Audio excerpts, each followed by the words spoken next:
suggestion of this creature strikes fear into the hearts of many. Legendary serpent, stealthy predator. This king of the rattlesnakes won his reputation for good reason. But in truth, his world is one full of danger, one that we know little about. Look at that pretty lady. One man has set out to change that, and nearly dies doing it.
Dr. Bruce Means ventures through the inland waterways that wend from Georgia through Florida's panhandle. A freelance scientist, he is often on his own and prefers it that way.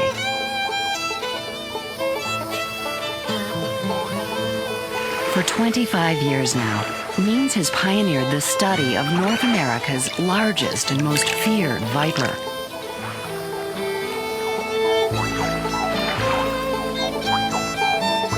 Means journeys into this personal heart of darkness on a mission. He fears for the fate of the venomous snake he is after, the eastern diamondback rattler.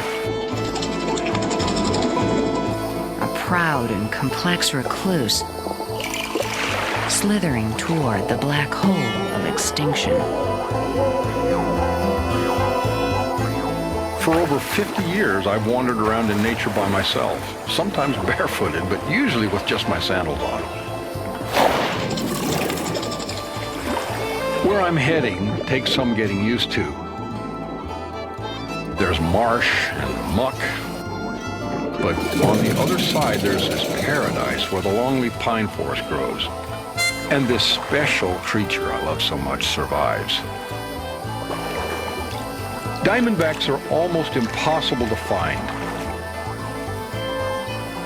Sometimes in the summer, though, you can use the gopher tortoise for a guide.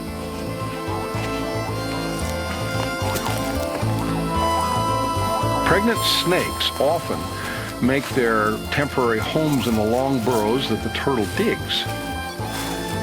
So if you find a tortoise, he can sometimes lead you to a diamondback.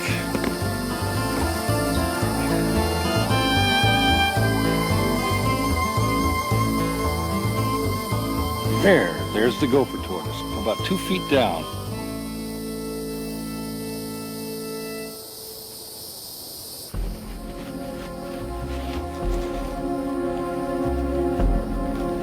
The gopher tortoise shovels out his own burrow, creating a home for hundreds of other creatures, large and small. There's another gopher of sorts, the gopher frog. The Florida mouse and its pups. And something we've been searching for, something menacing. Incredibly, this is also the home of the eastern diamondback rattlesnake. A serpent scaled in diamonds. It is among the most highly evolved of all snakes, among the most dangerous, and among the most unlikely roommate any tortoise ever had. The perfect odd couple. Diamondbacks only prey on warm-blooded animals, so the cold-blooded tortoise is safe from the snake. Still, the snake is not harmless, and the tortoise is not taking any chances.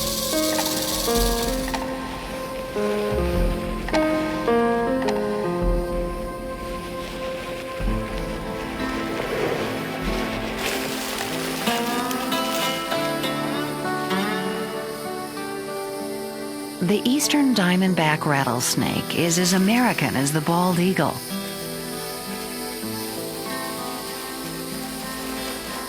It is the largest rattlesnake in the world.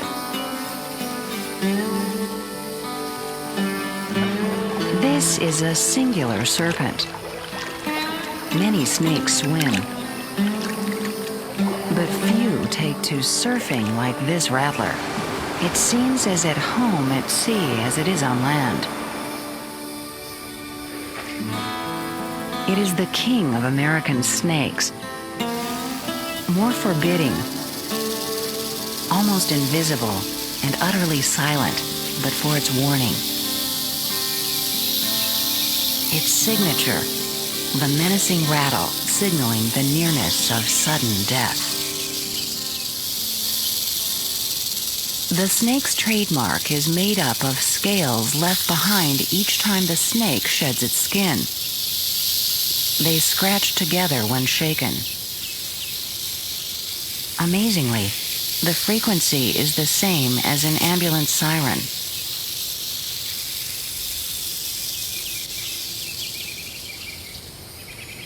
The rattle evolved in the ancient dance of survival. 12,000 years ago, a menagerie of strange animals roamed the Atlantic coast. Mastodons, llamas, and bison like this one were as plentiful as deer. All are gone now from the region, but for this survivor, the eastern diamondback, having melted into his environment through camouflage, the viper may have evolved a signal to spook off these big mammals. Instead of being trampled, the snake rattled out a warning. Don't tread on me.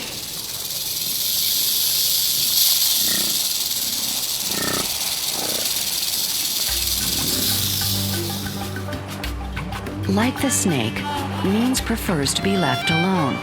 So often, it's just the doctor and the diamondback, man on snake, and sometimes snake on man. I had hoped to be one of the few herpetologists who studied venomous animals and could say at the end of the career that I had never been bitten. Means didn't get his wish. He suffered his first bite in a laboratory accident more than 2 decades ago. Then a few years later, he paddled out to a distant and deserted barrier island off the Florida coast to take a wildlife inventory. The hazards of meeting up with a killer snake were the furthest thing from his mind. I was wandering through the dune vegetation, and I encountered a rattlesnake, about a 3.5-foot, beautiful-looking female. I had my camera, so I started taking photographs. The snake wanted to start fleeing, and I grabbed it by the tail and threw it up into the open, and it coiled up, so I got more photographs. And at that point, I should have been satisfied, but for some crazy reason, and I'll never know why, I decided I wanted to capture the snake. I got in front of the snake, and I'm trying to pin the head of the snake when it struck at me, and I misjudged how far the snake could strike. It could strike further than I realized. And one fang got me on the forefinger. I looked at my forefinger, and there was a pinprick of blood there, just beginning a little jewel of red. And I thought to myself, I cannot believe I let this happen. When he was bitten in the safety of his lab, he collapsed in just 4 minutes, his legs rubbery and useless. Now, he faced a half-mile trek back to his canoe. He had no communications and no choice. The scientist in him understood that with every step he took, his chances at survival dimmed, because the long march pumped the venom faster through his body. And he knew from his last experience that the legs go first. The entire time it took me to get myself to safety, there was one thing that overwhelmingly occupied the whole episode. I kept thinking, you're going to do it. Don't let this fear get you. Don't panic. Keep going. And I set my teeth. I mean, I literally clenched my teeth and I said, I'm going to do it. As the pain spread, the paralysis set in, and he still had to paddle nearly a mile across the channel separating him from the mainland. Almost 30 minutes had passed. Means knew from experience time was running out. I had many thoughts of my life passing, before me, and most of all I worried about my children and my wife, about what they would think, if I were to not make it. And worst of all, here I was in a canoe, and suppose that I panicked in the middle of the water and drowned it and disappeared, and they'd never have known what happened to me. So I kept that thing in mind. I'm gonna make it, I'm gonna make it. And I got all the way to shore. So when I got to shore, tried to get out of the boat, I couldn't move my legs. I was totally paralyzed from the hips down. I just threw myself over in the boat, into the water. My stuff dumps out in the water. I pulled myself out of the boat and didn't bother with it. It floated off a ways from me. And I literally clawed my way to my car.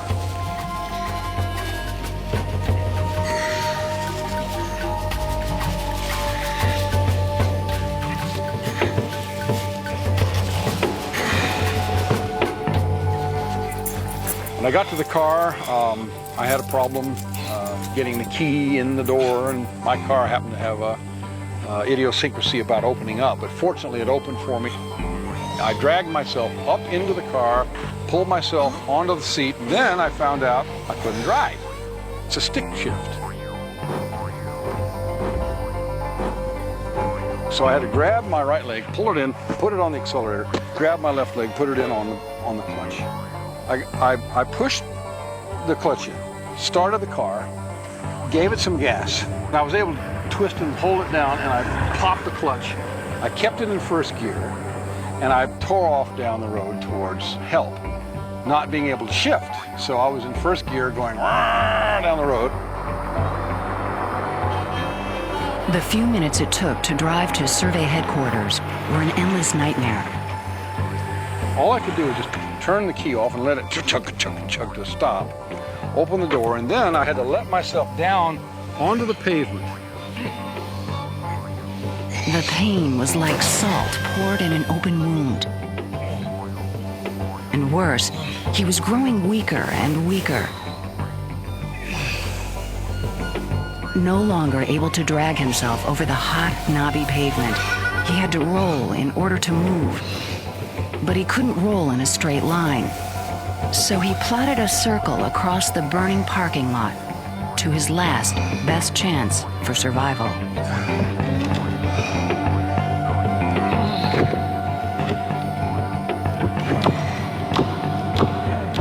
Means reached his destination, only to discover that his ordeal had just begun.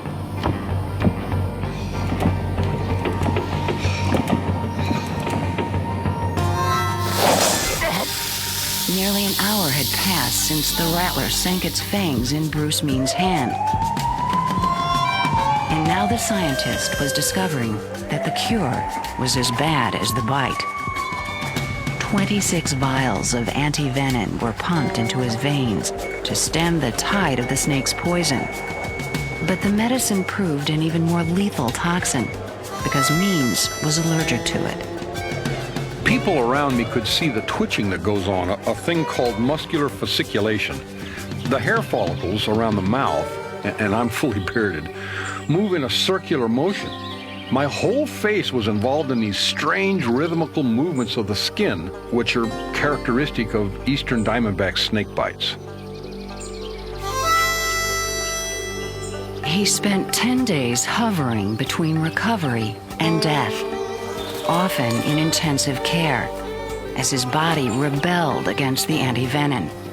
But he survived, and less than 24 hours after he left the hospital, he was back at work, back to the snakes that nearly killed him. What is the allure? Why is Means willing to risk the snake's fatal attraction? You know, this is a magnificent creature. It's at the pinnacle of evolution, and we know so little about it. Apart from its beauty and its mystery, it has a rightful place in nature, and now it's at risk. It's actually a very benign creature. It likes to lie coiled up and hidden, waiting for food, and once in a rare while for a mate.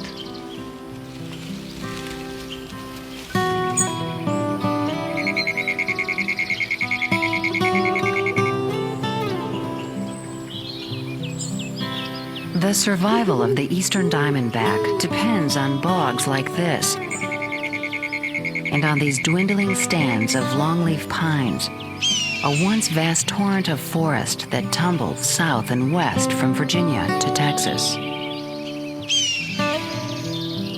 These lofty but threatened woodlands sustain an immense web of wildlife and are the keystone to the eastern diamondback's survival.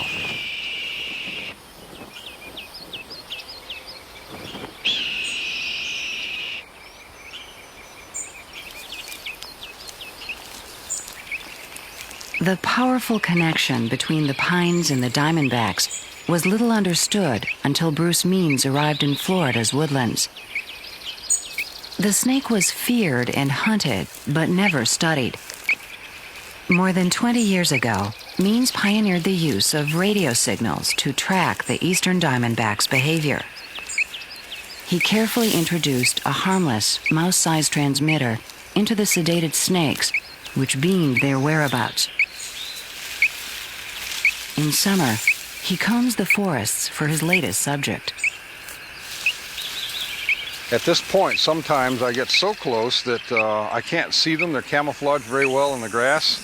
I have to be careful I don't step on one. Ah, there it is. Woo, a big one. Little head. Whoa, big body. Hello. Who are you? Whoa, is he heavy? Look at this. Oh.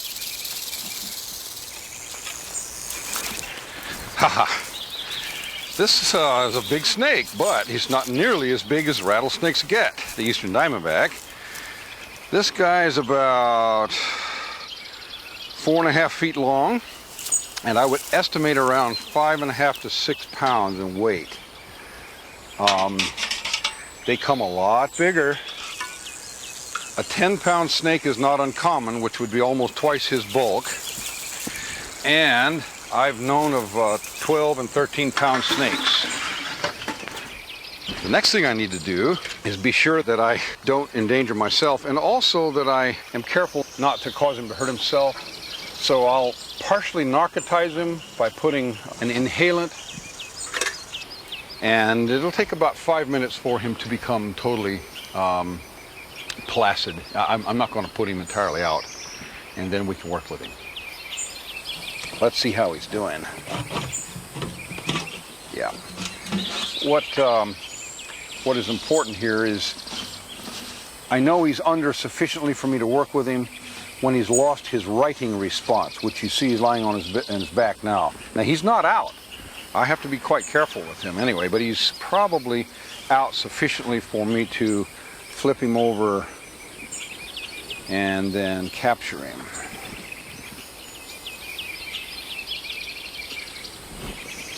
All right. Notice he's not thrashing.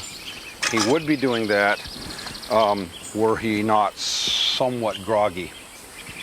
So the first thing I do is get a measurement, and he is 120 millimeters in snout vent length.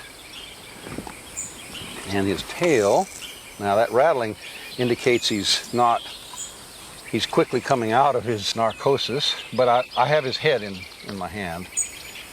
So it's 1,200 millimeters in length and 120 tail. That's about 10% of the body length, which is about right for a male.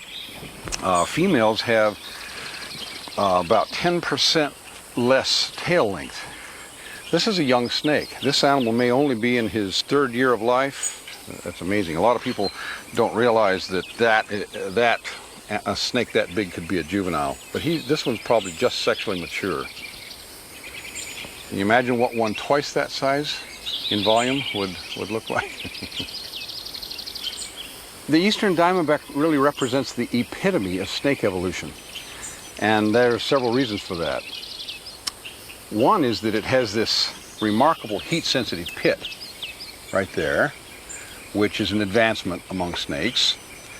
Another, of course, is this elaborate venom and fang apparatus. The venom is a complex liqueur having several different proteins in it, 8 to 10, depending on the species, more. Each one of those proteins has various functions. Many of them are enzymes. They break down tissue, or in the case of the eastern diamondback, it actually has quite a bit of nerve-attacking components in its venom. So the initial use that the venom is put to is to immobilize its prey so it doesn't go too far away and the snake can go find it.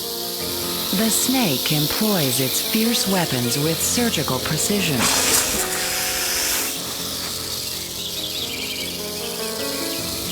And it strikes with lightning speed.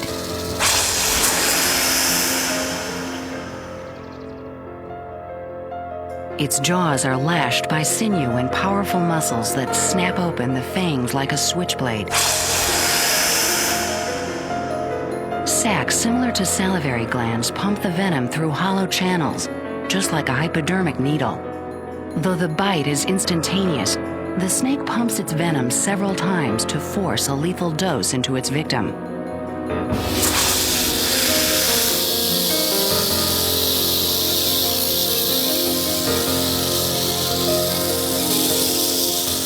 After locating its prey, the snake begins the laborious process of feeding, and it always starts with the head.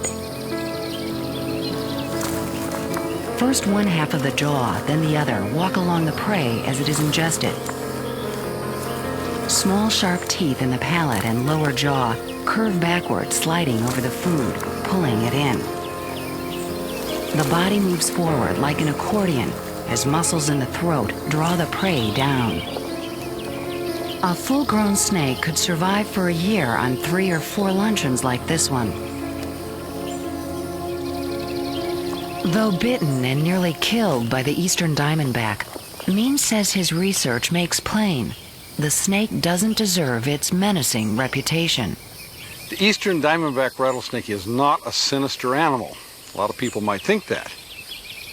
They rely on several mechanisms to avoid your presence. The first is camouflage. There's a rattlesnake close by. Normally you can't see this snake because he's, well, I know where it is, but he's hidden in the grass and they're very difficult to see. So the rattlesnake is not rattling. And they don't want to rattle because they don't want to attract your attention. Human beings will go over and kill it. But watch what happens. If I walk slowly toward the snake and it perceives that I'm aware of it, which it does now, you can hear it rattling. This snake doesn't have a huge rattle string, but he's beginning to rattle. In fact, he's not rattling a lot. This is a very complacent animal. I might have to be a little more threatening. Now, you see he's orienting to me. As I walk around him, his head's turning. Oh, this guy's quite complacent. He could reach me if he were to strike now. Now, if I back away from him, he'll stop rattling, which he's done. Generally, they rely on camouflage.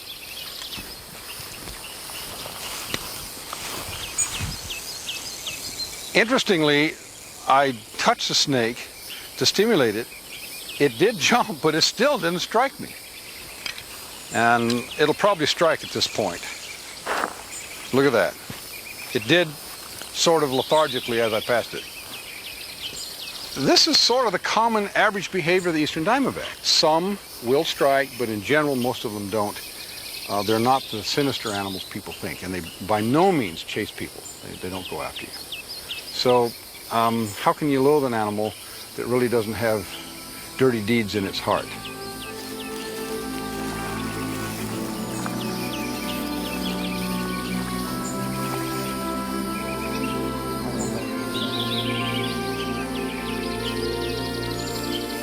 August is a brief but crucial passage for the eastern diamondback. Males are on the move now, trailing the pheromones of females. More than ever, the males are out in the open and exposed to danger.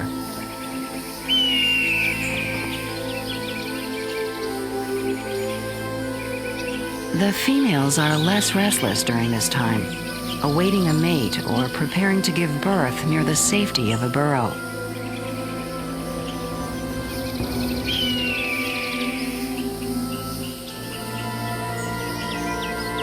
Birds of prey are the curse of the diamondback.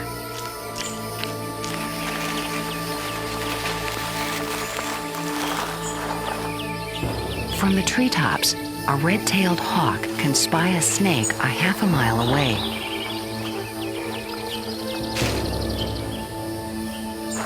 A pregnant diamondback, storing fat for the dozen young maturing inside her body, would make for a feast. Sensing danger overhead, sends the tortoise and the pregnant rattler down into the safety of the burrow.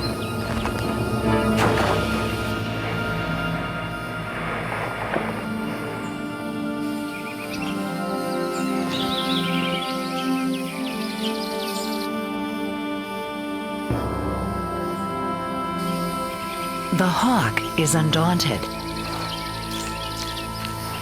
and the male is still in the open.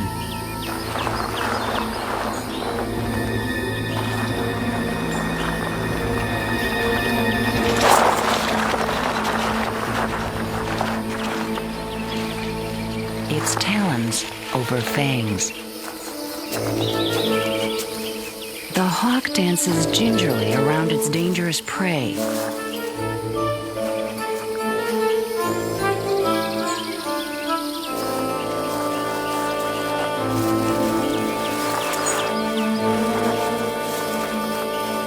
The victor shrouds its victim from intruders.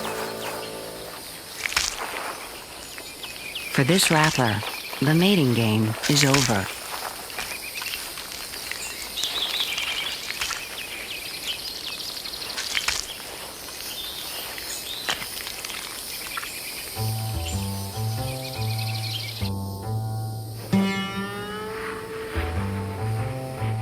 The gopher tortoise's well-engineered burrow is both a safe haven and a refuge.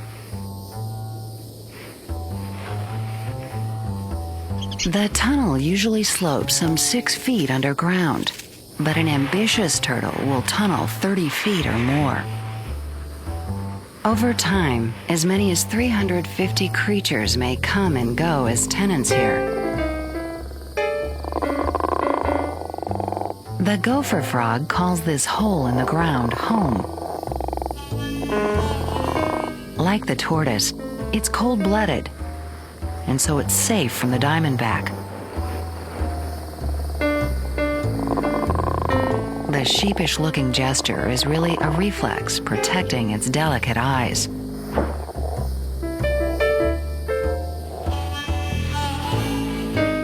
The barging gopher tortoise leaves no doubt who is landlord of this burrow.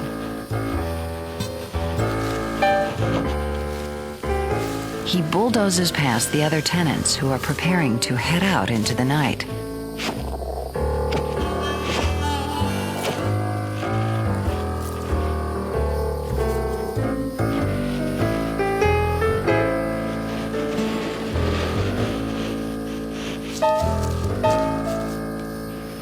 Though the turtle's tunnel is little more than a narrow hallway, the warm-blooded Florida mouse occupies a one-room apartment dug into the wall. Its tiny keyhole-sized entryway keeps out the big diamondback. Though coming and going is still a risk, she and the snake tend to keep different hours. The diamondback usually hunts by day, and the Florida mouse is nocturnal.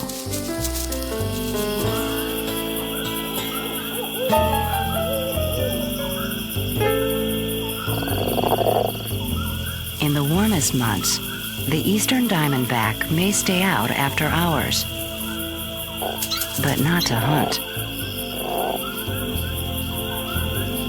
Instead, it will find a spot to curl up and wait out the night.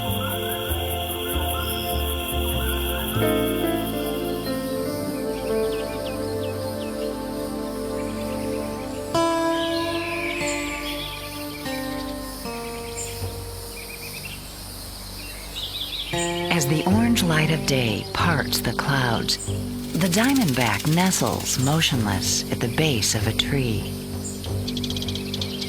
Rattlers are ambush hunters, using patience, stillness, and stealth.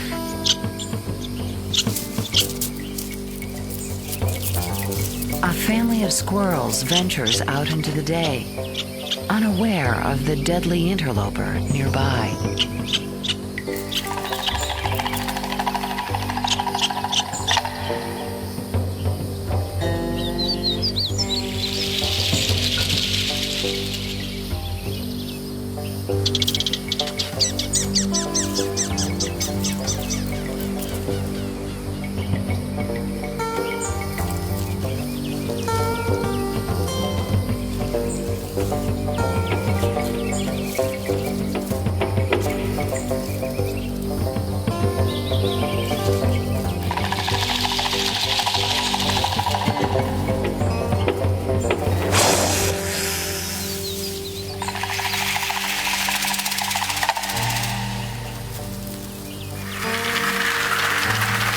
The fleeing squirrel has moments to live. No matter where the squirrel dies, the snake will find it. I know when I was bitten, my body fell apart. As big as I am, I had a chance. But for a small creature like the squirrel, it's all over in an instant. How the snake tracks its wounded prey is not yet clear. Means thinks a stricken animal gives off a special scent, a unique signature that distinguishes it.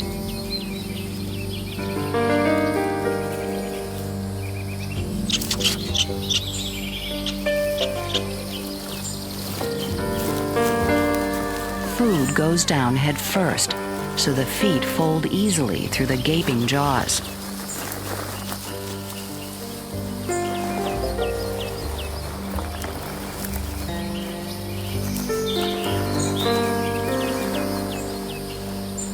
The diamondback gets its meal.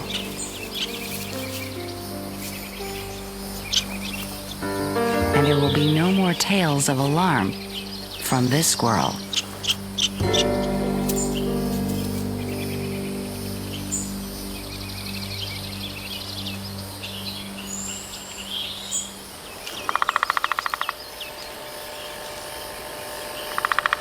The diamondback brought a subtle advantage to its encounter with a squirrel, a sixth sense, hunting through its heat-sensing pits. Means wants to understand the world as the snake perceives it. Gee, the growing tip of the longleaf pine is warm. That's interesting. A pioneer in research, he has embarked on a new series of experiments. He uses a thermal camera to reveal a world invisible to humans. A world of heat, radiating all around us.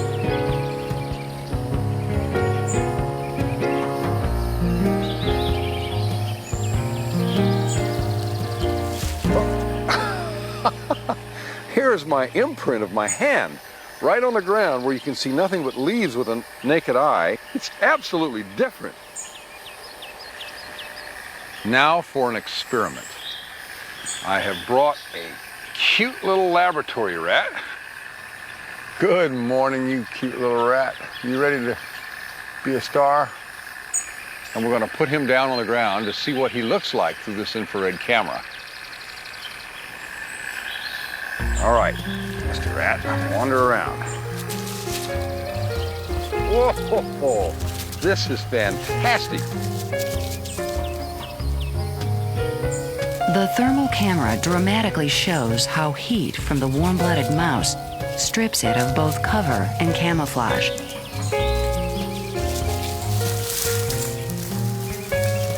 While no one knows what the snake actually perceives, the camera offers visual evidence of the eastern diamondback's advantage in hunting warm-blooded prey. For the eastern diamondback, heat is an ally, and in surprising ways.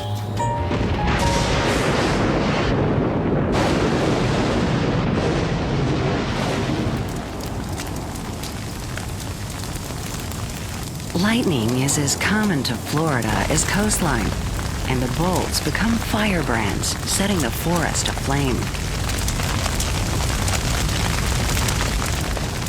The snake depends on these fires because they sustain the longleaf pine forest, the diamondback's principal habitat. Fire burns out underbrush, allowing for new growth.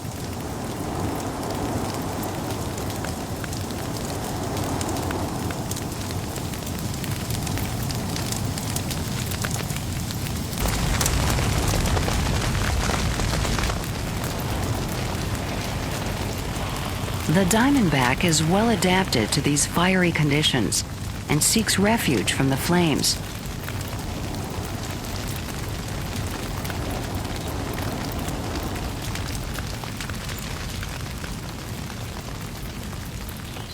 This cottonmouth was not so lucky.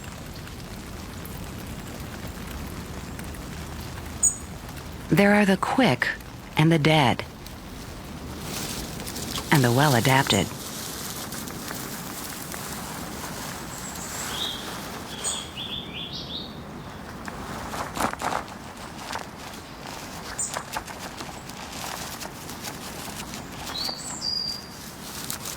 After the fire, a mosaic of ash and old growth patched the earth. A turtle navigates the embers trying to find food.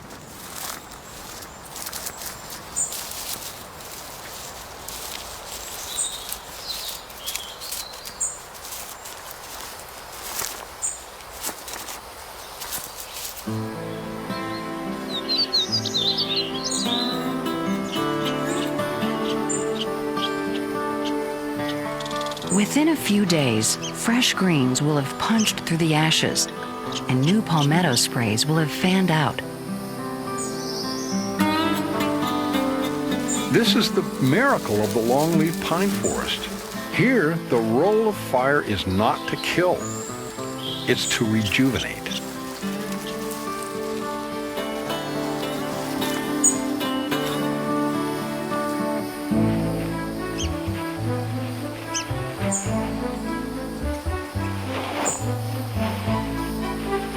Even tortoises seem to sprout from the soil after a fire.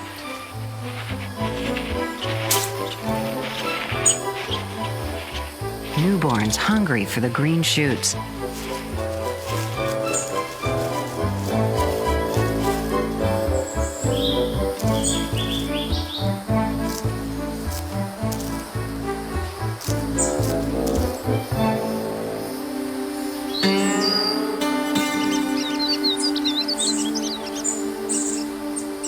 August in the piney woods is a season of upheaval, and the pregnant diamondback feels it most. A month before labor, she hunkers down. Feeding stops, movement stops for the most part.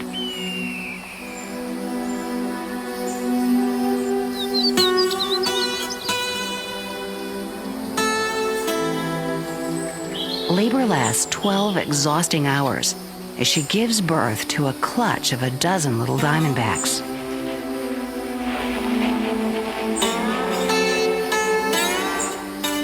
Though the young are carried within her body and born live, they hatch from sacs identical to eggs, but without the finishing touch, the shell.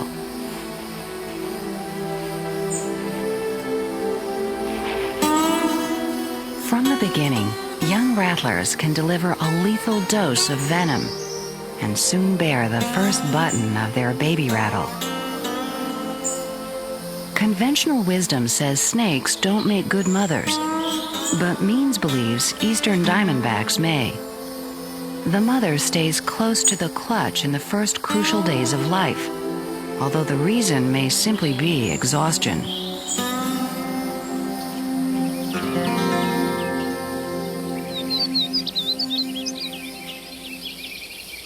Deadly as the diamondback may be, they grow into a world of treachery. Few survive their first year, for danger lurks in every direction,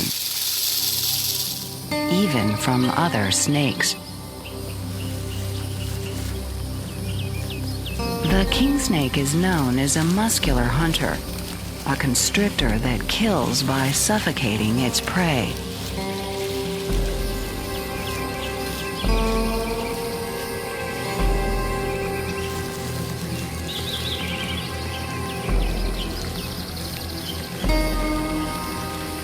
Tongue flicks sample the air.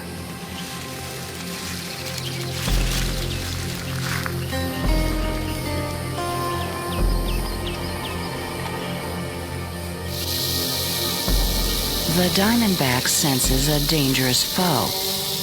The king snake, dinner.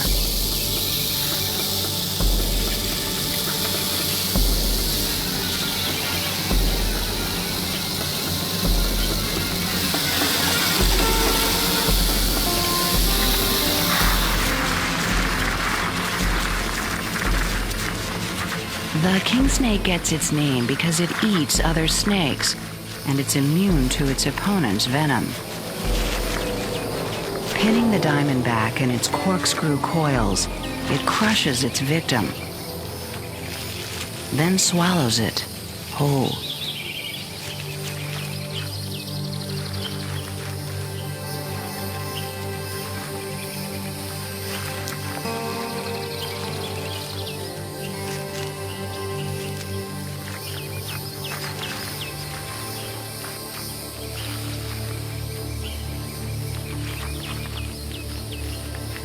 It leaves the trophy to last.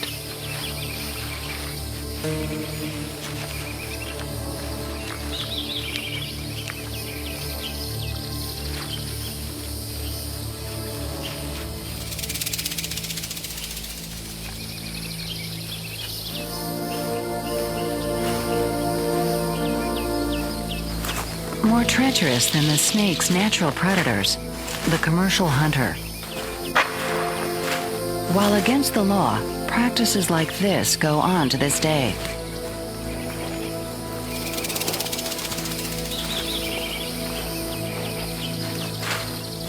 Hunters are paid $10 a foot for diamondbacks, as much as $60 a snake. Outwitted, the rattler is lured into betraying itself with its last line of defense.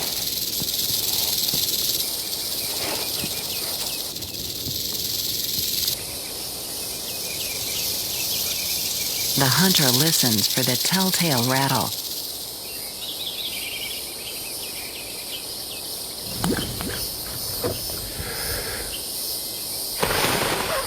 A spray of gasoline chokes the burrow.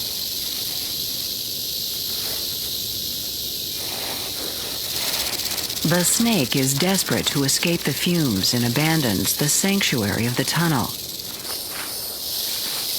winding up in a bucket.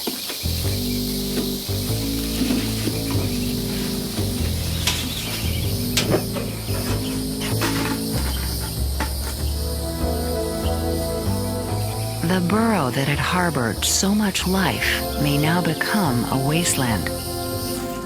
No one knows how long the gas fumes may linger. If the snakes are not killed outright, many are brought to rattlesnake roundups, which have been entertaining audiences for decades. This 39th year we've had this roundup.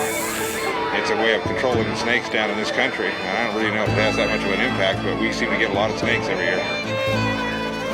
Each year, eastern diamondbacks are captured for roundups that attract crowds as large as 25,000. That's essentially a diamond bear. Yeah, we come up here for rattlesnake burgers. They tell us they're really good. Oh yeah, you know I had to say chicken. It's chicken. And then they say, taste like alligator too. People want to cook them, kill them, and wear them. They even want their venom, which the roundups milk at bargain prices for medical researchers. Maine's attends roundups to take a head count of the rattlers, trying to gauge the impact these events have on the eastern diamondback. The snakes are treated badly. They're exploited for money, then killed, with no thought for them as a renewable resource. Worse than the roundup, says Means, is the skin trade. Hides become fashion. It is an ironic end for the eastern diamondback. The magical camouflage that had hid the snake so well now calls attention to its wearer. This is out of control and needs much more regulation. Even alligators are licensed and tagged now. But dead diamondbacks, they're treated as party favors. Roundups give people the wrong message. The truth is, these snakes are not expendable. They're not evil. People need to realize the value of what they're destroying. This is already a snake hard-pressed to survive.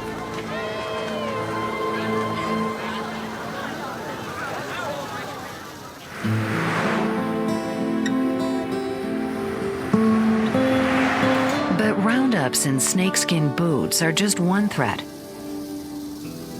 Humans keep upping the ante on the snake's future, and dangers are everywhere. In the summer, hot highways become killing gauntlets, or worse, burning barriers, cutting the snake off from its habitat.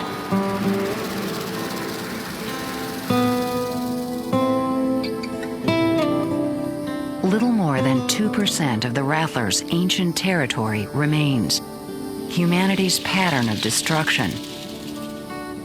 The precious longleaf pinelands replaced by regiments of future 2x4s. Plowed over by agriculture. Slashed apart by highways. And fragmented into withering islands, the leftovers of development. There may not be enough land left to the snake to sustain it, let alone provide a future.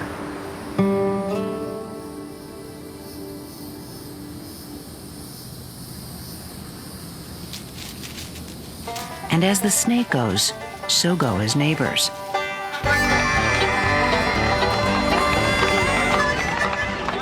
What diamondbacks need is a better image, more public relations, some fans. One of the roundups in the eastern United States has done a wonderful job of this very sort of thing. They don't even call it a roundup anymore because they do not round up snakes. It's called a festival. And they are very frightened of people. If you come across one, he'll usually coil up, shake his tail, and back away from you. And they put emphasis on environmental education. They have just as many people that come to the festival. They'll crawl down in there and live there with the turtle and just stay there. Every now and then something will spook a rabbit. He'll run down the hall. They get a meal served to him like room service. These civic organizations that are involved in running the festival and the community generates just as much income as any of these roundups that put the accent on utilization and misuse of the creatures.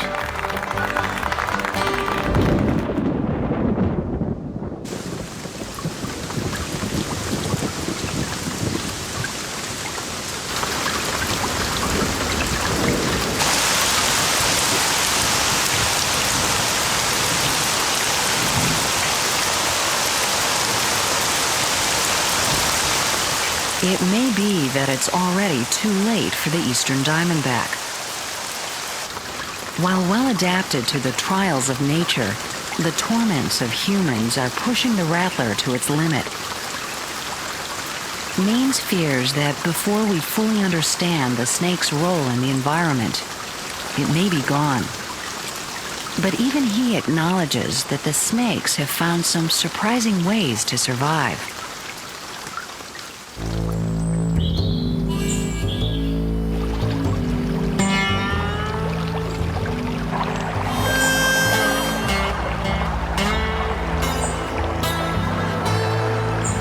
Florida's torrents flood the lowlands and tiny streams become channels.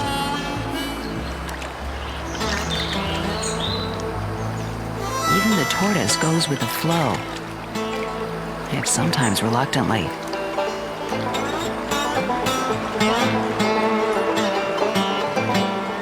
The hazards of the deep abound.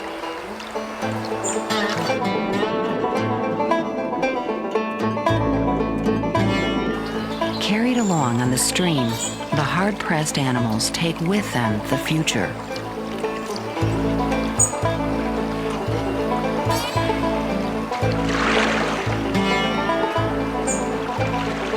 Means believes the snake's survival skills might help it endure. Swimming makes it mobile. Streams become highways, escape routes from the destruction caused by the development. And these streams sometimes ferry snakes all the way out to sea. The eastern diamondback island hops. It's been found way out as far as the dry Tortugas, and that's about 120 miles from the Florida coast. This could be the snake's salvation, but like everywhere else, the islands are prime real estate for development.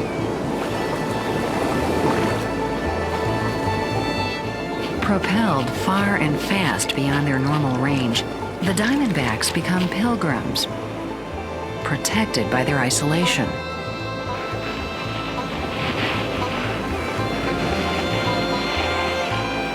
Where the snake's habitat is overrun by development, the flood carries survivors to another, more welcoming place, their distant island.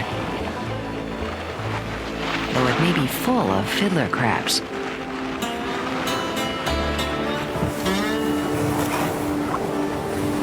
Still on his own, Means scours the barrier islands, studying the snakes in their remote habitats. The eastern diamondback is likely to be an endangered species very soon. It has a special role in nature, and it won't take much for it to be lost forever. The snake simply needs a place to live and the opportunity to survive.